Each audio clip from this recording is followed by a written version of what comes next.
Buckle up, kiddos, because I disliked this episode very much. To be clear, that kiddos is metaphorical. YouTube, this episode is still not made for children. It's just not, regardless of what you say. Sorry. Getting the summation of this one out of the way as quickly as possible so that I can rant for several minutes without the episode going too over time. Steven is talking to Connie, and he's realizing more than ever, based on the stuff they're talking about, primarily her getting ready to be admitted into college early and go away to school, very far from Beach City, that Connie knows what she wants to do so much more than he does that it's like, it's kind of staggering, right? And he feels like because of that, because he's stagnating and she's just plain not, that she's going to drift away the way that so many of the other people he cares about have started to or already have. He's feeling really lost and hollow and incomplete. And then when he goes downstairs, Garnet's there. He thought that she would have left already because I guess Ruby and Sapphire have day jobs now or whatever. So he tries to stop Garnet and ask her for advice, but she tells him that he'll have to come back and ask again later, which in and of itself is fine. She's not blowing him off. If she had been blowing him off completely after some of the other interactions that Steven has had with the gems so far this season, I would have been even angrier than I already am. Though saying that, she also still kind of was blowing him off, but we'll talk about that in a minute. And then she defuses into Ruby and Sapphire, and they go their separate ways, but Ruby brings Steven along so that he can talk to her instead, and he starts to talk about his problems.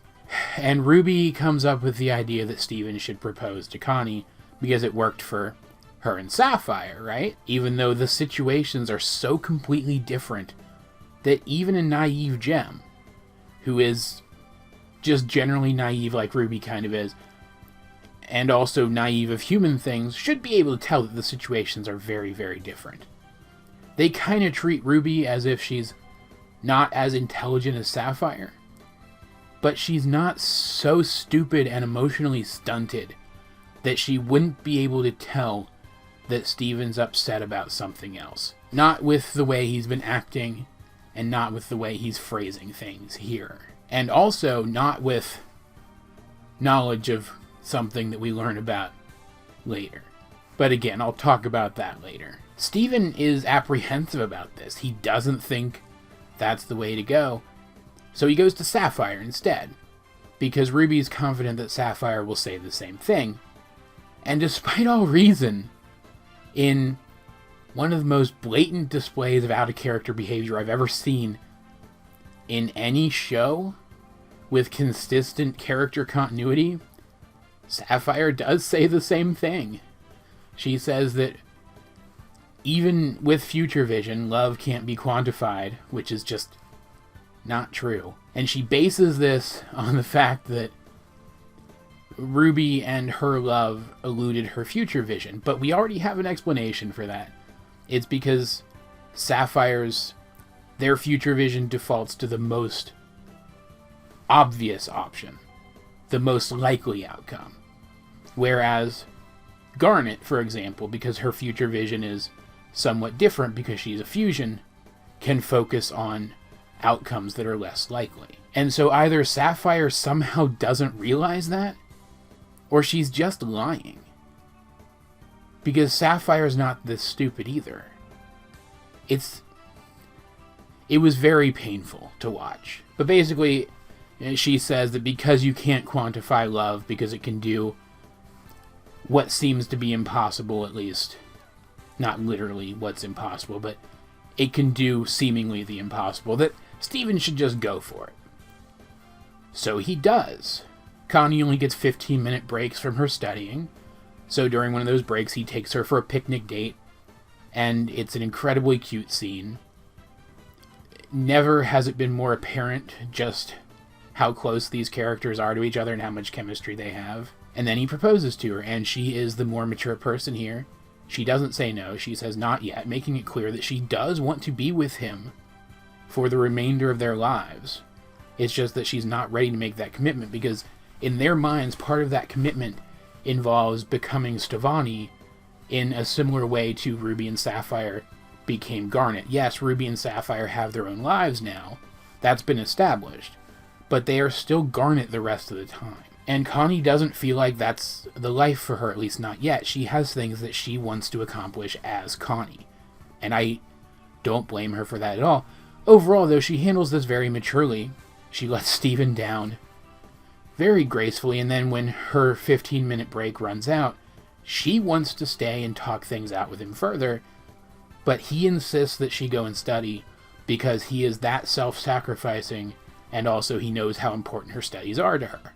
It's a very heroic moment, I'll say that much, but it's also very misguided and shows just how out of touch with his own needs Steven really is at this point. So she leaves and Steven goes home with the cake that he had made to celebrate when Connie said yes.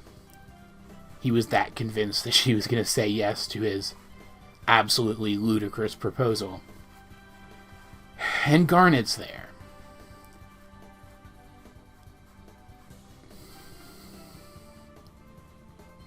Garnet's my favorite gem. Or at least she had been up until now. I legitimately can't say that I like the character anymore after this. Garnet knows, or knew, she knew ahead of time. She makes it clear that she knew ahead of time what Steven was going to do. She gives him some good advice that Connie's not going to make him whole, that becoming Stevonnie's not what he needs, that marrying Connie isn't what he needs, that it would just, effectively, that it would just be putting a bandage on a different situation, which calls for a different solution. Which apparently is too complicated to have told him that morning before he did all of this, and her explanation is that there was no future where he didn't propose to Connie. The show... It's not the show. It's not the show's fault. It's the writer's fault. Because the show's just the product of the writers. The writers... Sorry, I'm struggling with the phrasing here. The writers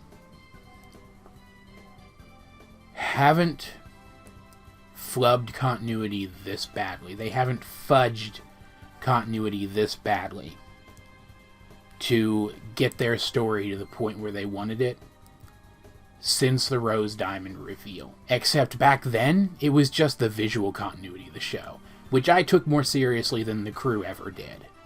They made it clear, even back when I was still taking it as seriously as I was, that they didn't take the visual continuity as seriously. They were willing to fudge the characters' design elements in order to tell the stories that they wanted to tell. But they've always consistently claimed that the rest of the continuity was important to them.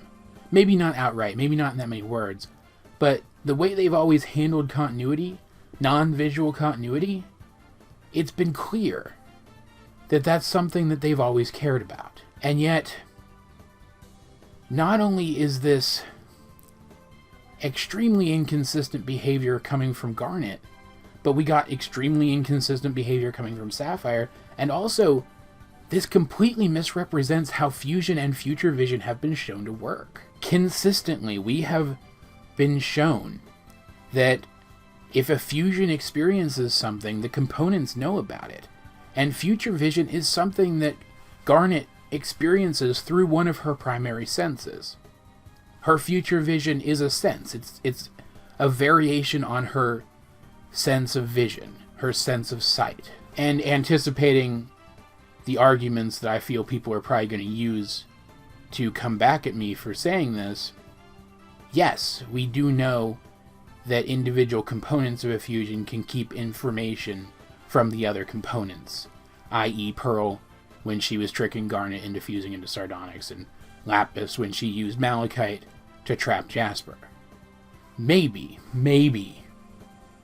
the fusion, because the fusion is a third person who shares the mind space with the components. We've seen that. Literally seen it. maybe the fusion, if they experience something or know something, they can keep it from the components. But we have never seen any indication that that's the case. So even though it's possible that Garnet could have used her future vision and foreseen a bunch of possible futures, where Steven proposed to Connie in every single one of them, I don't see how it's possible that Ruby and Sapphire couldn't have known about those futures. And yet they behaved, very obviously, as if they didn't expect Steven to propose.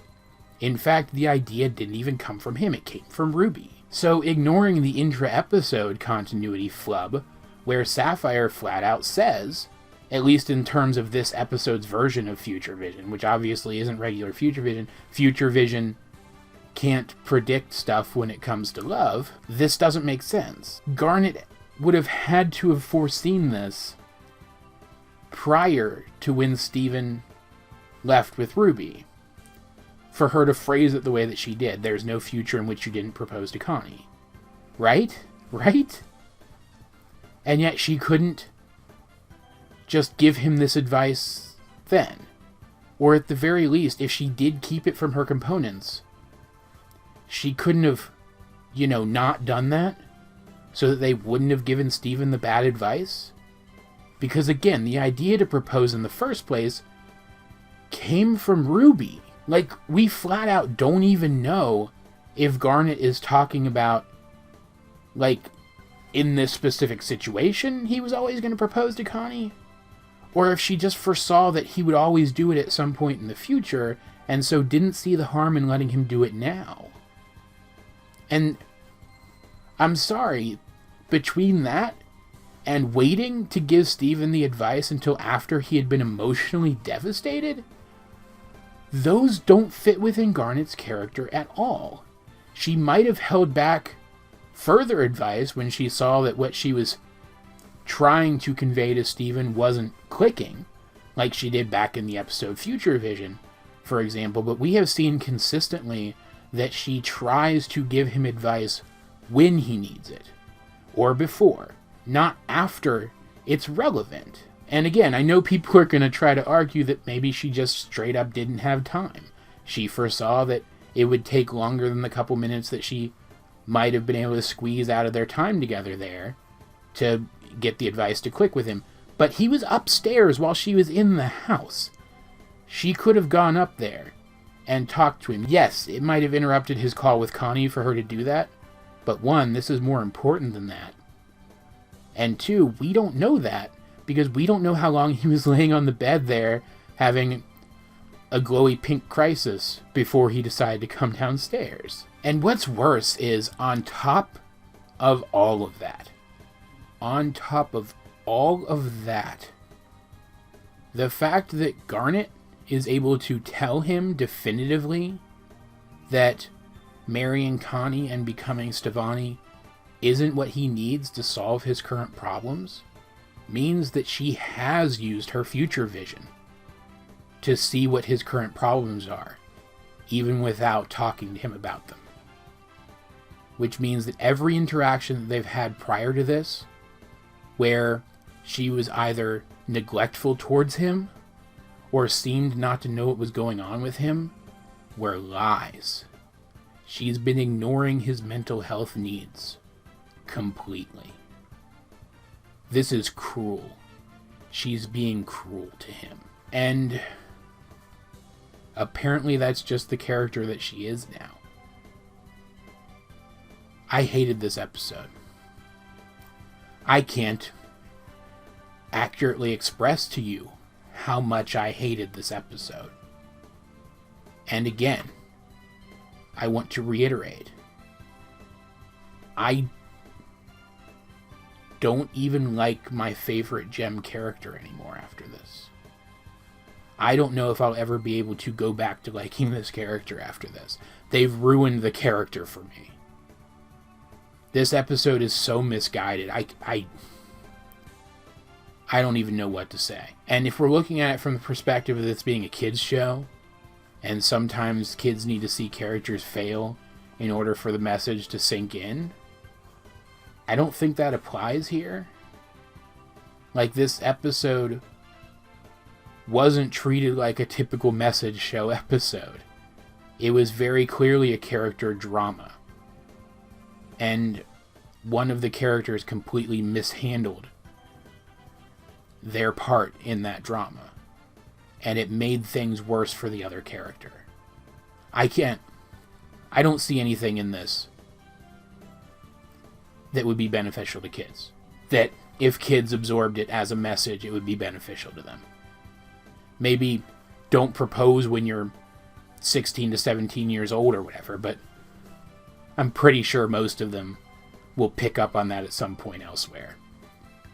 I think they're fine in that regard. I'm going to stop ranting, because if I don't, I'm just going to start rambling on. I don't even have the motivation to do my outro. That's it. I guess at the very least, before I sign off, I owe it to you guys to say that even if they ruined Garnet's character, at least they handled Connie's character really well here. And they do in the next episode too, but we'll talk about that when I talk about the next episode. The review of that should go up later today. Because now at least Connie seems to be aware that something's up with Steven. She's going to be aware of that now. And she handles it so maturely that it's clear that she's going to be a force for good in his upcoming recovery, which is what I was hoping would be the case, you know? But still, I can't talk about this anymore.